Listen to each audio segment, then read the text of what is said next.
ओम साईराम मित्रांनो, तर बघा आज पर्पल हार्टचं रिपोर्टिंग करायचं आहे आणि मी छोटीशी फ्रीमधली कटिंग आणली होती आणि त्याला मी 15 ते 20 दिवस कोकोपीटमध्ये लावलं होतं आणि त्याला छोट्या छोट्याशा मुळ्या आल्या. त्याच्यानंतर मी त्याची रिपोर्टिंग करते. तर रिपोर्टिंग करताना मी कंपोस्ट, माती, त्याच्यानंतर वाळूची थोडी राळ आणि कोकोपीट घेतलं आहे आणि मी त्याच्यामध्ये हे मुळे आलेले कटिंग आता लावली होती. तर लावल्यानंतर बघा हा 15 दिवसांचा व्ह्यू आहे. तर एकदमच झाड आपलं छान नाही झालं आहेत आणि साईडनी त्याला नवीन नवीन फांद्या वगैरे येत आहेत. तर याची काळजी घ्यायची म्हटली ना तर पाण्याचं प्रमाण व्यवस्थित जर ठेवलं तर झाड आपलं एकदम छान होतं.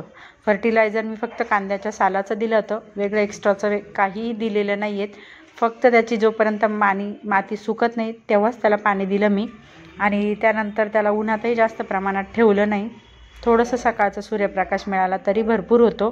आणि आपल्या सगळ्या हिरव्यागार गार्डनमध्ये ना हे पर्पल कलरचं झाड म्हटलं ना तर काहीतरी वेगळी शोभा देतं आणि हे हँगिंग प्लांटमध्ये सुद्धा खूप सुंदर दिसतं. आता हा 15 दिवसानंतरचा परतचा व्हिडिओ काढला होता मी. तर बघा तुम्ही, अजूनही आपल्या त्या साईडचे जे नवीन नवीन फांद्या वगैरे आल्या होत्या ना त्या अजूनच मोठ्या झाल्या आहेत आणि याला फुलं पण येतात. छोटे छोटेसे एक बेबी पिंक कलरचे मस्त फुलं येतात. फुलं आल्यावरही मी तुम्हाला नक्कीच दाखवेल.